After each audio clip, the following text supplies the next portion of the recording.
this guy, all right, this fucking guy right here, dude, is like the most punchable face in Congress. This ties in with that shit that Ann Coulter was talking about, which is they're trying to portray this thing of like, if you're not working enough, or if you're not working in a way that we consider enough, you don't deserve to have health care. You don't deserve to eat, right? Like their identity is based around this idea that you have to be a wage slaving member of the capitalist system or they'll let you die. They don't fucking care. And I'm tired of that, man. We need less work. We need more money, less work, period, across the board, right? This idea about the dignity of work, it's all capitalist programming. This idea that you have a better life and you feel better about yourselves when you're going and you like taking very little money from somebody while you generate a whole bunch of wealth for them. It's like, fuck that. No more generating wealth for other motherfuckers, okay? You know what I'm saying? Like, no more. Dude, this guy has the most punchable fucking face in all of Congress, bro. When I see him, I'm not even a violent guy, but when I see him, I'm ready for the 9-iron, bro. You know what I'm saying? Like, woo! Motherfucker, bro. He does, dude. Shit-eating grin. Like, oh, Trumpy, let me touch your prostate. Don't tell my wife about my Grindr profile. Well, you got this massive tax and border bill through just barely, 1 vote margin. You pulled an all-nighter. Among other things, it will eliminate taxes on tips and overtime, put about $50 billion towards the border wall and hiring Border Patrol agents, keep in place existing individual tax rates, create savings accounts for kids with a one-time deposit of $1,000, increase the child tax credit by about $500. The bill on this is estimated to be between $4 and $5 trillion over the next decade. How much do you think this is all going to cost? Well, that's about the right estimate, but at the same time, we have historic savings for the American people, cuts to government to make it more efficient and effective and work better for the people. That was a big campaign promise of President Trump and a big promise of ours, and we're going to achieve that. So in the calculation here, there's more than $1.5 trillion in savings, Margaret, for the people. And that- So, all right, so we have $5 trillion added, $1.5 trillion savings. That still means $3.5 trillion added. For those of us that can do basic fucking math, right? Thank you, Mike Johnson, you fucking evangelical weirdo. Senator Rand Paul said the cuts are wimpy and anemic. The math doesn't add up. It will explode the debt. In addition to that political criticism, you've already seen Moody. Dude, wimpy and anemic. Dude, yeah. I mean, bro, again though, guys, I've said this 1,000 fucking times. We can't get out of debt and we can't get ahead via cuts. It just doesn't work that way. Okay? If you're massively in debt, you can't just cut your budget and get out of debt. You have to increase income. Period. There is no fucking way to get out of debt ever by trimming down your budget. The only way to get out of debt is to increase your income like bigly. That's it. There is no other way. And that's why tax cuts, especially tax cuts to the wealthy, are never going to get us out of fucking debt, bro.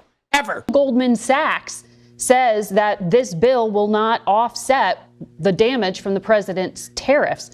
Isn't this an economic gamble? No, it's not an economic gamble. It's a big investment. And look, what this bill is going to do is be jet fuel to the U.S. economy. It's going to foster a pro-growth economy. What do we mean by that? Because we're reducing taxes, we're reducing regulations, we're going to increase and incentivize American manufacturing again. And the effect this will have in the economy is that entrepreneurs and risk takers and job creators will have an easier time in doing that. See, here's the problem, though. First off, manufacturing is not coming back to America. Okay, not in a way like it is in China or Vietnam, where there's these huge factories with a bunch of human workers in them. Okay, the factory fully staffed of human workers is never coming back to America because the cost of the labor here is way too high for that to be profitable.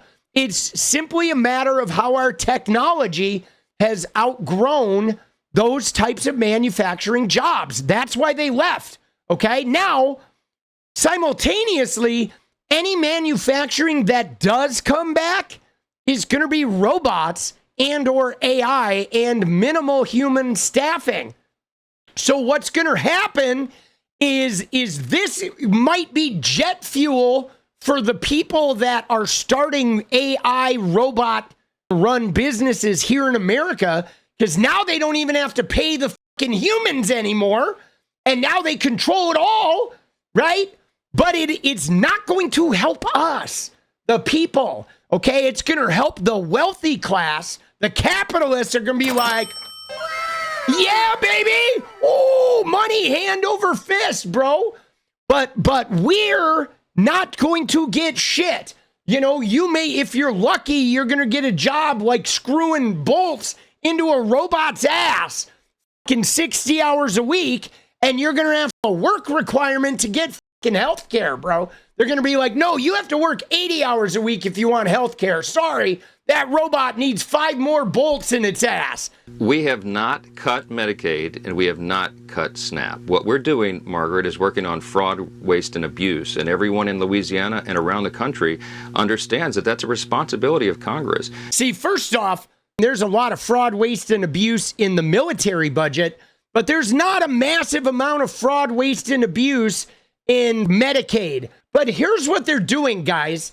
They say work requirements. These guys who are all about deregulation are going to add regulations on SNAP and Medicaid, okay? But what really happens is they're laying roadblocks. Okay, they're going to create work requirements, and they're going to create paperwork, registration, sign up, verification requirements that make it so they know that millions of people are going to fail and not be able to get the health care. And they know what those people are. They're like the poor minority people, which is who they want to remove. It's intended for vulnerable populations, for young, single, pregnant women and the elderly and the disabled and people who desperately need those resources. Right now, they're being drained by fraud, waste, and abuse. You got about 4.8 million people on Medicaid right now nationwide who are able-bodied workers, young men, for example, who are not working, who are... See, look at this, though. Taking advantage of the system. Look at this. You got about 4.8 million people on Medicaid right now nationwide who are able-bodied workers, young men, for example, who are not working, who are taking advantage of the system. If you are able to work and you refuse to do so, you are defrauding the system. You're cheating the system. Now, let me just point that. He said there's a bunch of able-bodied young men, for example, that are looting Medicaid, defrauding the system. But hey, guys, what young men are going in and getting health care? What are they looting? What are they? You have 25-year-old men that are getting like multiple colonoscopies? No 21-year-old who has insurance is even fucking using it. My kid has insurance. He's 20. He never goes to the doctor. He's been to the doctor like 4 times in his entire fucking life. There's no 25-year-old man going to the doctor multiple times. That's bullshit. Young men are not using Medicaid. Even if they have that insurance, they're not using it. Young people have like every 5 years is a checkup, dude. At most, maybe they're going to get their teeth fixed every couple years. Like, this is the shit that doesn't add up. This guy is like running a line. Like, what young, working, able-bodied man is going and consuming a lot of fucking healthcare, right? You know what I'm saying? Like, dude, and maybe mental health, which would be beneficial, but we know that's not true. We know young men are not in droves on Medicaid getting mental health care. If they were, they wouldn't have voted for fucking Trump. Okay? Any young men that go through therapy are not going to vote for Donald Trump. No one in the country believes that that's right. So there's a moral component to what we're doing. And when you make young men work, it's good for them. It's good for their dignity. It's good for their self-worth, and it's good for the community that they live in. Did you see that, though? There's a moral component, is what he said there. There's a moral component to this. And that's what this entire thing is about for them. It's a morality thing of them saying, you know, you poor people are lazy and you're not doing enough, and we're going to come in and make sure that you have to do more or we're going to punish you, right? But this idea that young men are like not working and what medical benefits are they getting?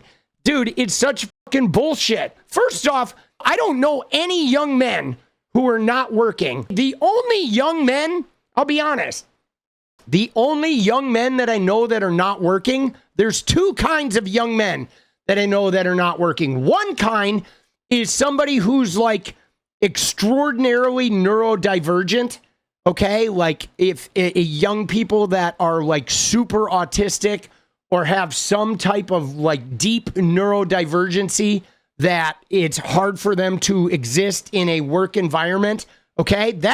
I know a couple of young people that are in that situation. And then I know some people that are rich as fuck, that have super rich parents, and they have like trust funds, and they're funded everything they do, and they don't have to work. They can just go and pursue art or do whatever. But that's it.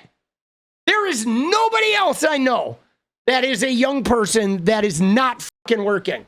Like, he's like portraying that there's some epidemic of young men working age that are just sitting around collecting Medicaid benefits, going and getting colonoscopies or heart stress tests, or they're getting fucking MRIs done or some shit just willy-nilly for no reason, right? They're sitting at home playing video games, not working, and then they're like, oh yeah, what are you doing today? Oh, I'm gonna go to the doctor, get a $5,000 test and charge it to the government. It's like, dude, that shit is not happening. These motherfuckers are lying. He is spinning a yarn, but what he said there's a moral component, and there is a moral component. They don't like people who are on Medicaid. This idea that work automatically like gives you a sense of value is bullshit.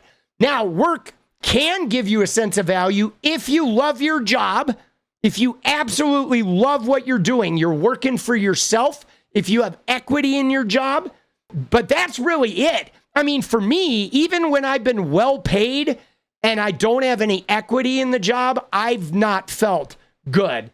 Okay, I always end up feeling exploited. Maybe other people don't feel that way, but for me, I only feel good when I have equity in it. Like what I'm doing now, where I'm building a YouTube channel, this is mine. It's my business, right?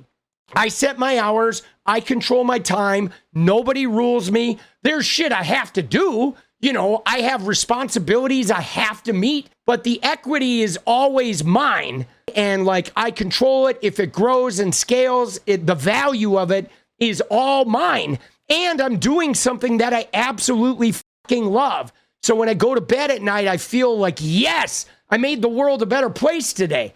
Now, 90% of jobs don't have that. And even for me personally, when I would make a lot of money, but I didn't like the job I was doing, it was tolerable, but it didn't make me, I felt good about the money, right? I had the like money attitude, not really a sense of dignity and value. And I mean, feeling good because you have a bunch of money is different than feeling value. If anything, there's more arrogance to the I got a whole bunch of money shit than, you know, and which I personally think is maybe not a good thing, but you know, maybe some people differ on that. But there's no guarantee you're going to fucking feel like this sense of dignity and purpose. I think this is a huge leap forward for fiscal responsibility, for a government that's effective and accountable to the people, and real relief for hardworking Americans, and they well deserve it. Well, before I let you go, I want to ask you about another provision that was tucked into this bill. Democrats say it is weakening separation of powers and punishing the courts. It's a specific provision that would restrict a federal court's power to enforce injunctions with contempt unless there is a bond attached to it. Sounds really weedy, but it's causing a lot of outcry. If this might get stripped out in the Senate anyway, why did you bother to stick it in? Well, we bothered to stick it in because that's our responsibility in Congress. It is about separation of powers, and right now you have activist judges, a handful of them around the country, who are abusing that power.